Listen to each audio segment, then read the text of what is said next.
it's that if we don't know, as you said, Ben, that, and Tom, you're on the other edge, we are definitely not going to make it.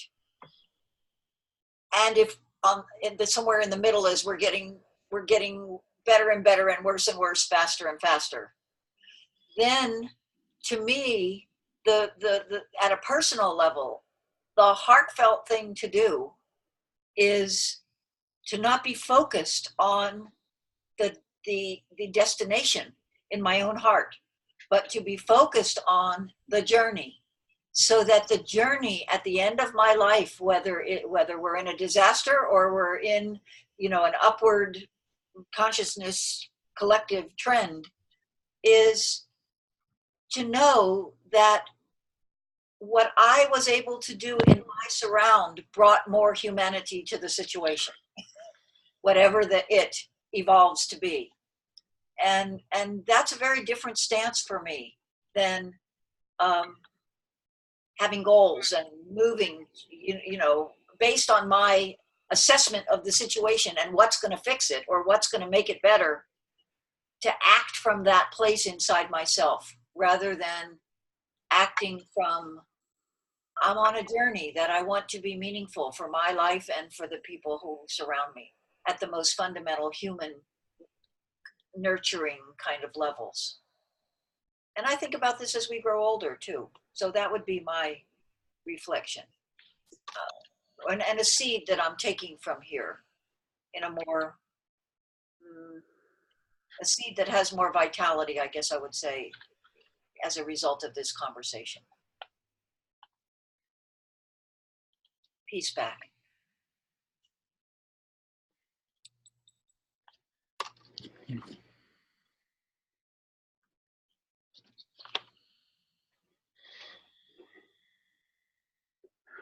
One of the things, my leading edges that is influenced by the Braiding Sweetgrass book, I've always had issues with gratitude.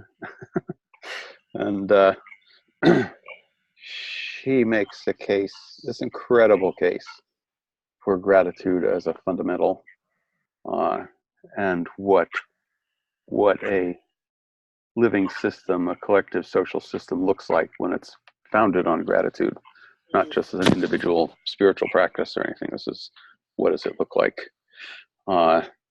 And so I've been wondering what my whole pattern language would look like if gratitude was a dimension of all the patterns. And I, at the very least, wonder, inspired by this conversation and some of the talkings about, gratefulness, applications of gratefulness, of having there's a fullness of choice pattern. I'm wondering about a fullness of gratitude pattern, how I would describe that and where that would relate. So that is an inspiration from this conversation. And then the discussion of cracks and possibility, questions, leverage, that whole little network of things, and consciously looking for cracks. And what exactly is a crack? This is something to be explored. What kinds of cracks are there? How would you notice them? What would you do to look for them? How would you be open to them? What is your relationship to any cracks that exist around you? It's all really juicy space of inquiry and links immediately to possibility. What is possible now? Well, that's what's on the other side of the crack, and how do you get there? Well, here's a bunch of questions. I mean, it's just the whole, that world is really interesting. And response I had to Juanita's last thing was what would have to happen for collective living into crisis as a life affirming journey. What would be involved in that? It's one thing to do it by yourself. It's another thing. What is it to do collective? And collective can be group, collective can be community, collective can be, countries, the world, whatever. All of those are relevant in the inquiry. But what would be involved in expanding out that into a collective endeavor? I return my almond to the center.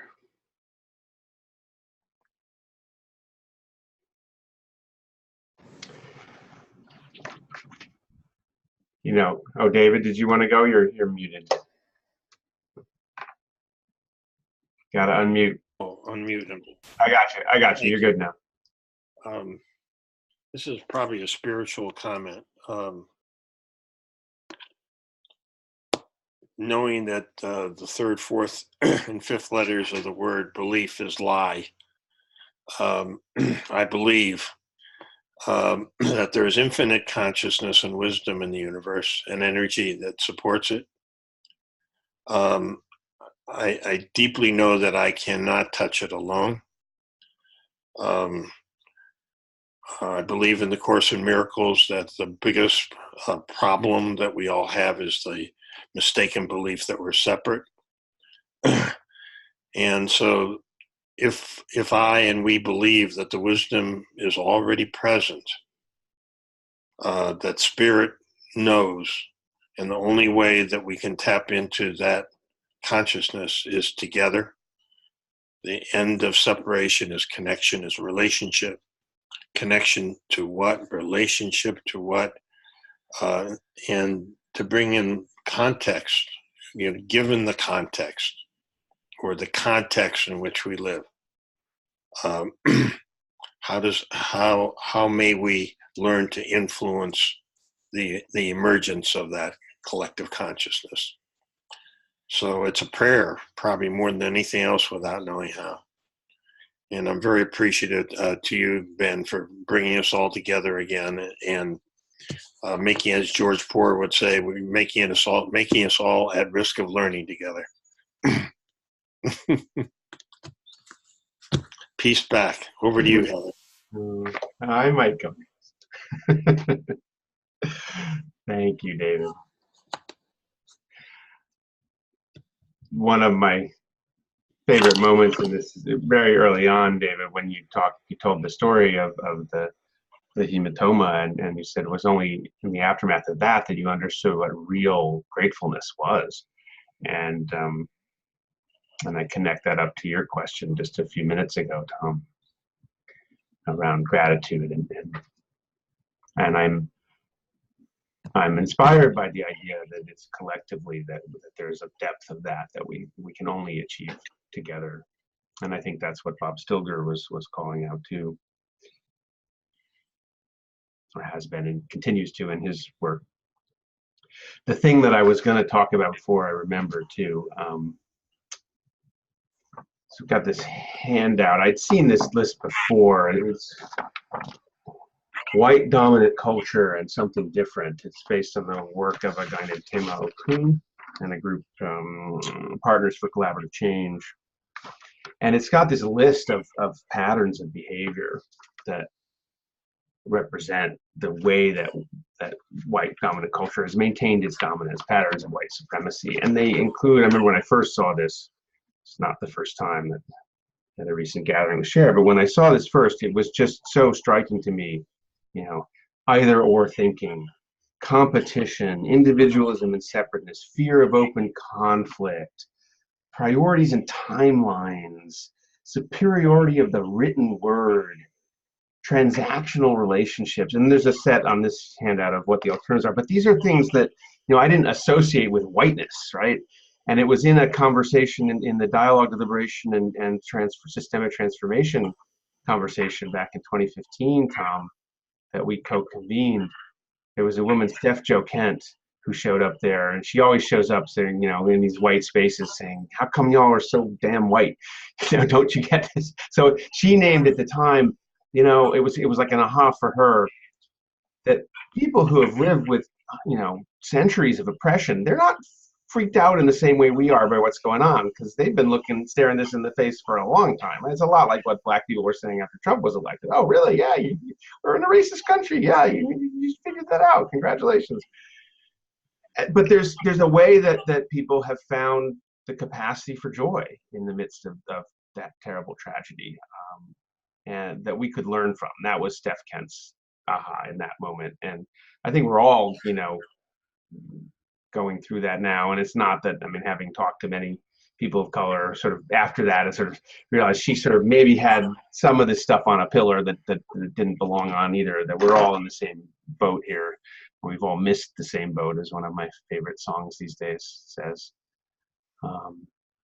But dismantling those behaviors, right? I think that speaks so much to how we create these spaces of compassion, that those behaviors have been such a source of that. And I see it in my convening work too, where, you know, just this story of what's the point of this thing? You know, what are the outcomes? What's the impact, right? And that the idea that we're coming together to strengthen our relationships could be enough.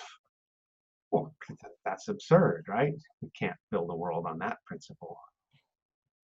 But that's clearly, to me, you know, the essence of the world we need to build, and maybe that's, you know,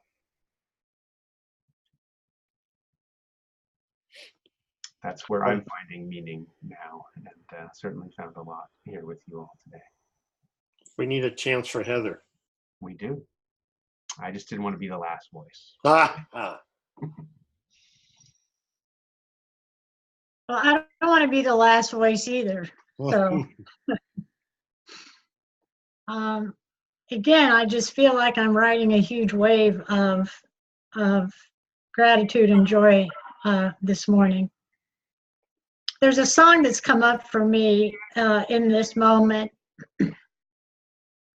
'Tis a gift to be simple, 'tis a gift to be free, 'tis a gift to come down where I ought to be. So having been stopped in my tracks, literally, I've, you know, just been trying to feel into what the heck's going on. And I had a bit of an epiphany about my attachment to my beliefs around emergence. And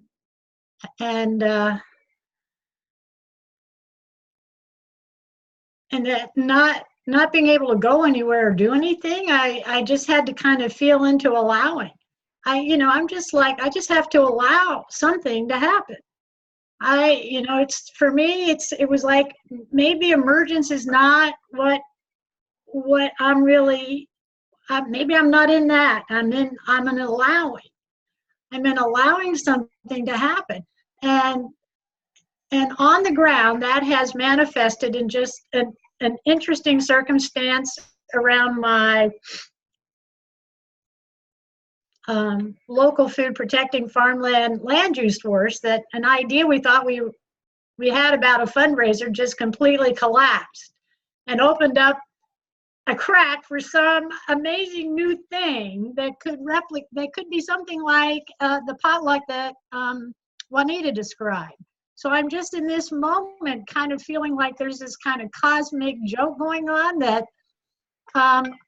already the right stuff is happening, and my job is to just see it, allow it, provide nourishment to it, and it threads back to the experience I had off planet in a coma about being the drop in the ocean, the drop and the ocean of vast protective goodness, which is the energetic field of all of it.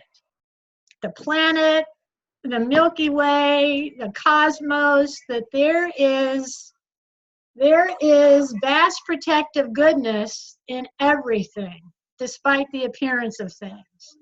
And if I can get myself out of the way somehow, that vast protective goodness will unfold right in front of me.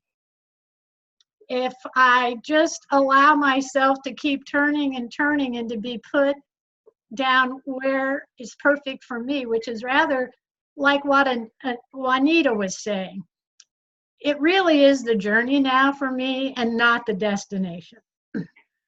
Because we're already at the destination for me. We are already in the vast protective goodness. And now it's, how do we care for one another? And for me, that has to do with food and farming and connectivity to the land at the local level. How are we going to do this going forward? I have no idea. on a daily basis, for me, it's just one parcel of land at a time, fighting the good fight. So I'm just, again, so full of joy and gratitude, and for this gift of vast protective goodness in which I find myself, and you all too. So just, whew, takes my breath away, quite frankly. It's breathtaking.